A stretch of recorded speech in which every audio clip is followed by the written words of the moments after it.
नमस्कार, पुन्हा एकदा आपल्या चॅनलमध्ये खूप सारं स्वागत आणि सर्वांना परत एकदा शुभ प्रभात। आता माझं पण आवरून झाले मस्त आणि आज असं वाटतं की पावसाचं वातावरण झाले, पाऊस येतोय भरपूर असं वाटतंय।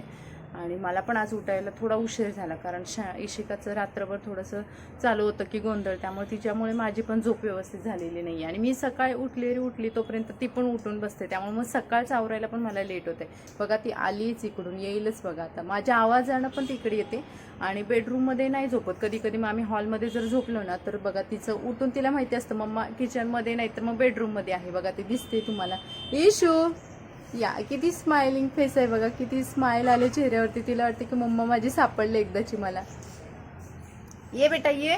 तर सकाळचं माझं आवरले, मी थोडीशी फ्रेश वगैरे झाले, स्किन केअर वगैरे मस्त केले। आता आजचा दिवसाचं जे सकाळचं रुटीन आहे ना तर ते कसं आहे तेच मी तुमच्यासोबत आज शेअर करणार आहे। इशू आणि इथं आलं की तिला उभं राहायचं असतं। मला भीती वाटते की ती उभं राहायला व्यवस्थित शिकले, पण कधी कधी नाशी पडते ती, त्यामुळे तिथून मागे तोल गेला की ती डोक्यावर आपटते आणि काल तर भरपूर वेळा पडले, त्यामुळे मला आज जरा भीतीच वाटत होती। मी तिला उभं राहायला नको म्हटलं तरी ती उभी राहणार परत, कारण तिला सांगून अजून काहीच समजत नाहीये। तर माझं चला सकाळचा आज रुटीन, नाश्ता, बाकी सगळ्या गोष्टी तुमच्यासोबत शेअर करणार आहे। आणि आज सगळ्यात महत्त्वाचं म्हणजे आज बऱ्याच दिवसानंतर पूजा पण करते, कारण गावी गेल्यापासून ना पूजाच झाली नव्हती आणि आल्यानंतर पण तुम्हाला मी माझ्या मंदिराची अवस्था दाखवते कशी झाली ते। आणि सकाळची सुरुवात अशा पद्धतीनं होते। सकाळच्या साखर झोपेतून मला तर उठावंसं वाटत नाही, कारण हल्ली इतकी छान हवा वगैरे येत असते ना। पावसाची पण सुरुवात झाली हळूहळू आणि इकडे गॅलरीमध्ये मी खरं तर माझी झोप घालवण्यासाठी येते, कारण प्रसन्न स्वच्छ हवेमुळे ना अगदी टवटवीत झाल्यासारखं वाटते। पण या कपड्यांचं काय करावं कळत नाही, इतकी हवा येते ना, अर्धे कपडे खाली तर पडतात, नाही तर ते गुंतून तरी बसतात।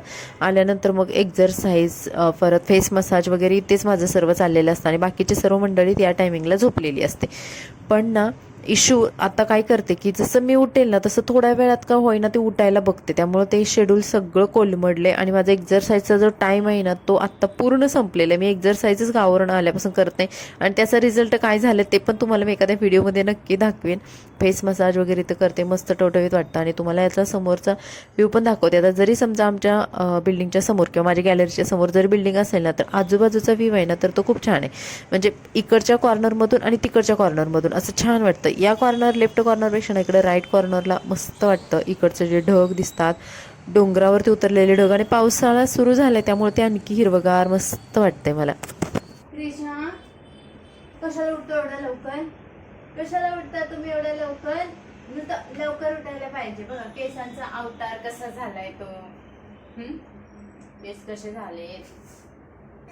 ओ कशाला उठता?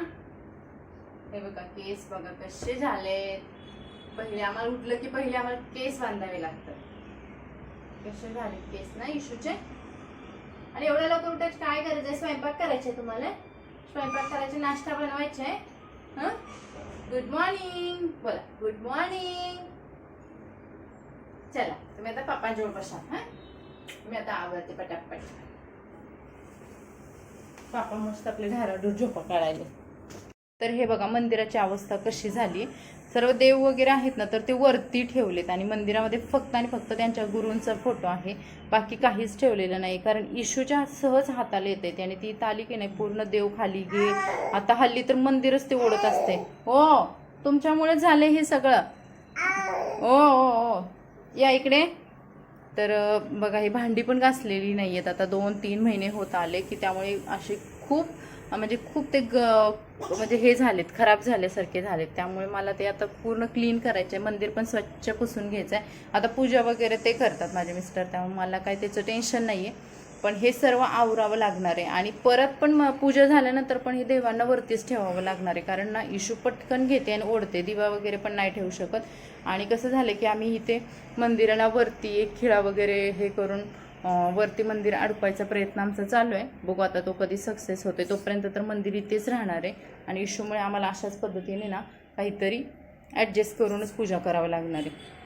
भांडी मूर्त्या पूर्ण म्हणजे ना इतक्या दिवस कधीच माझी पूजा रखडली नव्हती।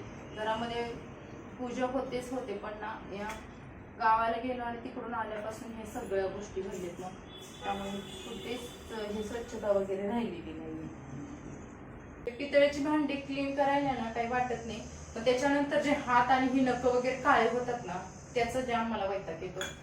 आता लिंबू वगैरे आणले तर लिंबूनच हे काय करते, पितांबर वगैरे ह्याच्यामध्ये घेऊन ते वॉश करते, म्हणजे जेणेकरून हातांना जास्तीत जास्त हात वाचतील. कारण तो काळपटपणा ना मला वाटतं एक तर दिवस निघतच नाहीये, खूप काळे मिट्ट दिसतात ते हात. आता पूर्ण स्वच्छ क्लीन करून घेते सगळं.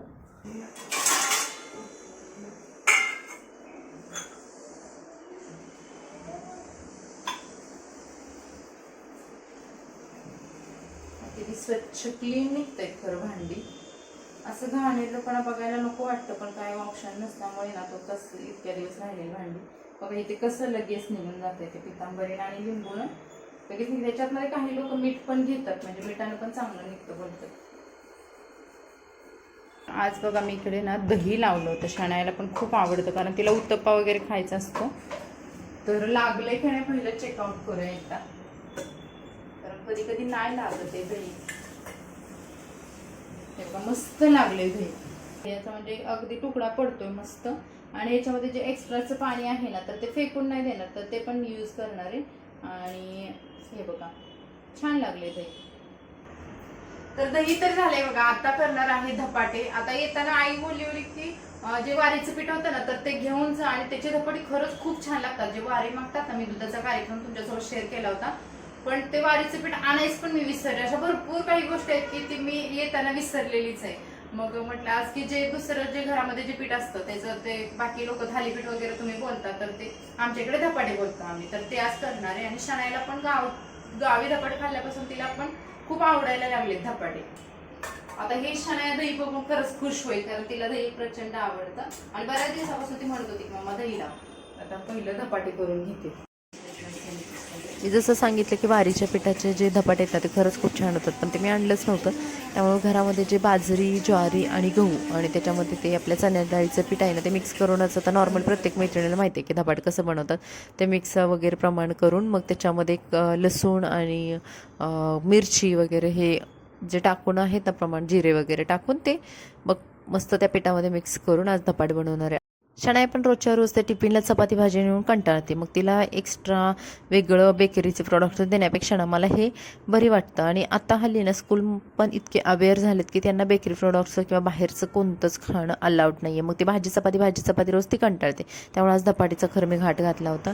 आणि यांचं आता बघा चालू आहे काम मोबाईलवरती, आणि त्यांना पूजा करायला मी भांडी वगैरे छान घासून दिलेत. आणि इशिका त्यांच्यासोबतच बाजूला अशी खेळत असते. तिला मी बघा चिरमुरे वगैरे खायला दिलेत, पण तिनं पूर्ण प्लेटच्या प्लेट रिकामी करून खाली सांडून टाकलेत सगळे. आता म्हटलं चला धपाटीचं तयारी करावी. पाणी आलं, बाकी सगळ्या गोष्टी साईड बाय साईडच झाल्या. पण म्हटलं काय हरकत नाही, एखाद्या दिवशी असं होऊ शकतं. आणि मला पण आज थोडंसं थकवाल्यासारखं वाटतं की सर्दी वगैरे होते की काय, असं मला स्वतःला आतमधून वाटते. कारण आल्यापासून थोडी दगदग, कामं, शिवाय ते सेटलमेंट, शनायाचा स्कूलचा स्टडी राहिला होता, कारण गावी गेल्यानंतर जे व्हॅकेशनचा जो स्टडी होता तर ते सर्वच राहिलं होतं. आल्यानंतर मग ते सगळंच एका वेळेस लोड आला, म्हणून मला असं वाटतं की माझी धावपळ पण जरा जास्त झाली. आणि शिवाय शनायाची स्कूल बस बंद केल्यामुळे मला जाणं येणं एक्झर्शन पण होतं आहे, उन्हामध्ये घेऊन जाणं शनायाला.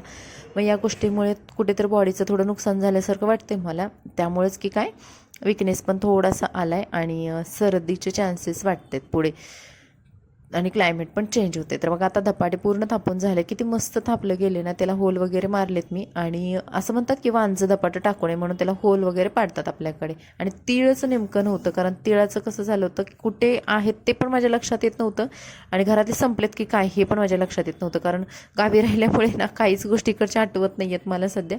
आणि धपाट आपलं पूर्ण बनवून रेडी आहे.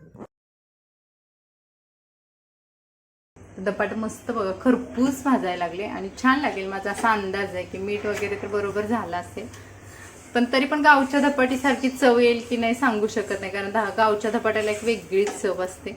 या धपाटीतले आपले तसे होत नाहीयेत. आता या मॅडमचं आणि साहेबांचं काय चाललं. या इशू ते केस कुठे झाले, तू चंबो चंबो केला, प्लेचू झाला. बघू इकडे तिका काला, तिका पप्पा सोबत तिका काला, तिका बाबा किती बघू दाखव इशू. आणि बघा हे चिरमुरे इशूला खायला दिले होते. याचा काय पसार आणि काय अवतार करून ठेवला इशूने बघा. आणि ते खालचंच खायला तिला आवडते. किती प्लेटमध्ये द्या, अजिबात खात नाहीये ते वरचं, सगळं प्लेटमधलं खाते इशू. अच्छा खातो, खाऊन दे. छोटं बाळ अशीच खातात आहे ना इशू. इशू इकडे बघ, किती क्यूट दिसते तुझी केस. कुठे आहेत? आज मम्माने पोनी नाही बांधली आज. आमच्या पप्पांची चालली पूजा. पप्पांची बघा आता मला छान वाटायला लागले. खरं मंदिर वगैरे किती स्वच्छ आणि क्लीन दिसायला लागले. आणि असं मला बघून ना मंदिराकडे कसं तरीच व्हायचं, कारण ते घरामध्ये बाकी सगळी स्वच्छता आणि मंदिरच स्वच्छ साफ नसायचं, त्यामुळे खूपच कसं तरी वाटायचं. बघा यांचं पण चाललंय पूजा. मग त्याच्यामुळे मला पण थोडी हेल्प होते. सकाळचं जर यांनी थोडंफार केलं ना तर आता इथून पुढे कंटिन्यू पूजा होईल. पण मी सांगू शकत नाही, एक 5-10 मिनटं देव मंदिरात राहतील आणि त्याच्यानंतर परत देवांना आम्हाला असंच ठेवावं लागणार. मंदिराच्या वरच ठेवून पूजा चालू आहे आमची. बघा आता हे वरच असं ठेवायला लागणार, कारण काय करणार, इशूचं पटकन हात पोचतो इकडे. ह्या संडेला ना वरती इकडे एक हँगर लावायचा विचार चालू आहे. कारण कसं असतं माहिती आहे का, त्यांच्या ज्याच्या घरात आपण राहतो ना त्यांच्या हिशोबाने थोडंफार चाललेलं बरं असतं. स्वतः दही आणि धपाट्याचं ताट रेडी. आता हे जाणार आहे यांच्याकडे पहिल्यांदा, कारण साहेबांना जॉबवरती जायचं असतं, त्यामुळे मी काही घरी असते, मी नंतर पण खाऊ शकते. अर्धी पूजा पण राहिली. त्यांची मीटिंग चालू आहे त्यामुळे त्यांना तर काही जास्त बोलू शकत नाही. तुम्ही फक्त एक्सप्रेशन द्यायचे आहेत की कसं झाले. खाऊन बघा पहिलं कसं झालं ते आणि मला सांगा. खरंच छान झाले. खरं तिखट वगैरे नाही ना, मीठ असं कमी जास्त मस्त आहे. छान झाले आणि एकदम कुरकुरीत आहेत बघा, मस्त छान झालेत. मला पण आवडले. मी अजून खाल्लेले नाही आहेत. शणू इकडे पाण्याचं काम करते, कारण काय होतं की पाणी पण बरोबर आज ना स्वयंपाकाच्या टायमिंगला आले. मला लेट झाल्यामुळे ह्या सगळ्या गोष्टी झाल्या. शणू मला छान प्रकारे हेल्प करतच असते आधीमध्ये, तिचं चालू असतं बघ. डायरेक्ट मला त्याच्यामध्ये टाक, हां आणि टाक तिकडून टाक. अशी पाईप घे इकडून, असे हे ना ते असं वरून घ्यायचं. इकडे मशीन पण लावायचं, म्हणजे साईड बाय सगळीच कामं चालू आहे. त्यांचा नाश्ता शणूचा आता फक्त तयारी वगैरे करायची शणूला आणि नंतर मग मी खाईल. तोपर्यंत माझं हे चालूच आहे बघा. आणि इशू गुंडूचं तर इकडे वेगळंच पराक्रम चालू आहे. कृष्णा ह्याच्यात गुंग झालाय. अरे बाबा, इशून काय केलंय? कुंकू सगळं इशू. हो देते बघ. इशून बघ काय केलंय. पप्पानी इथं ठेवलं ते बघ. हे बघ इशू, इकडे बघ. भूत दिसतंय का तुला? सगळं काय केलंय बघ कृष्णाने. अगं तसं नको ग, तिला घाम आलाय खूप डोळ्यात. हे अगं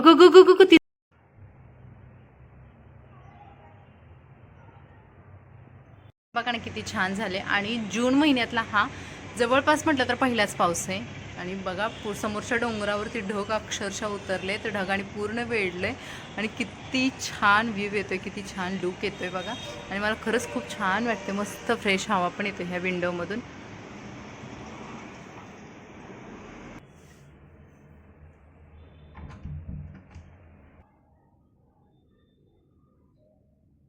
मंडळी खरं तर ना आज छान वाटायला लागले. आता गावावरून आले, साफसफाई भरपूर प्रमाणात केली, पूर्ण घर चकाचक केलं.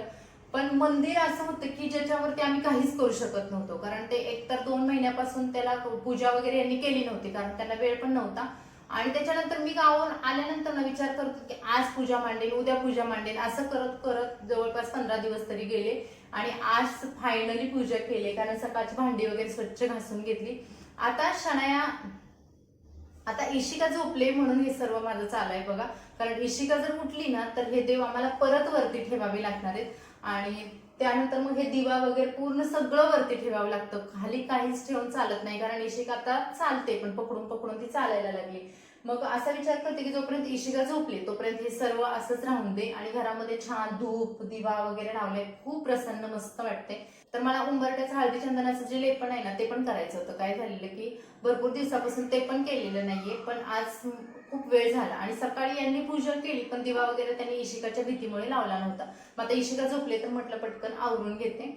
आणि असं पण बघाल ना तर हे मंदिर आमचं खाली, आणि हे मंदिर आहे आमच्या सासऱ्यांनी घेतलेलं मंदिर आहे. पहिल्या घरामध्ये राहत होतं ना तर त्या घरामध्ये हे मंदिर होतं. आता आम्ही घर चेंज केले आणि हे आमचं म्हणजे स्वतःचं घर नाहीये, त्यामुळे आम्ही इथं काहीच करू शकत नाही. तर हे जे मालक आहेत ना तर त्यांचं म्हणणं आहे की याला कुठे खिळा वगैरे नाही लावायचा, भिंतींना वगैरे नको खराब करायला. पण माझं असं म्हणणं आहे की एक खिळा फायनली मंदिरासाठी लावून घेऊयात त्यांना विचारून वगैरे. तर मग असं एक खिळा लावून दिला तर मग मंदिर वरती राहील आणि पूजा पण रोजच्या रोज करता येईल आणि इशिकाचा पण काही प्रॉब्लेम होणार नाही. असं विचार करते की स्वामींचं जे नित्यसेवा आहे ना ते पण माझ्याकडून आता बरेच दिवस झालेली नाहीये. तर गुरुवारपासून नित्यसेवा आणि हळदी चंदनाचं लेपन पण करून ना परत हे सर्व करावं, म्हणजे स्टार्ट करावं असं माझा विचार चालू आहे आणि स्वामीने ते करून घ्यावं अशी पण माझी इच्छा आहे. तर हा होता आपला आजचा ब्लॉग. कसा वाटला, सकाळचं जे मॉर्निंग रुटीन होतं जे की मी तुम्हाला शॉर्टकटमध्ये दाखवलेलं आहे, तर ते कसं वाटलं कमेंट्समध्ये नक्की सांगा. आपल्या व्हिडिओला लाईक करा आणि चॅनलला नक्की सबस्क्राईब करा. तर चला भेटू अशाच नवीन व्हिडिओसोबत. मस्त राहा आणि आपले ब्लॉग मुळात एन्जॉय करत राहा आणि आपले व्हिडिओ भरपूर प्रमाणात शेअर करा. Bye bye. श्री स्वामी समर्थ.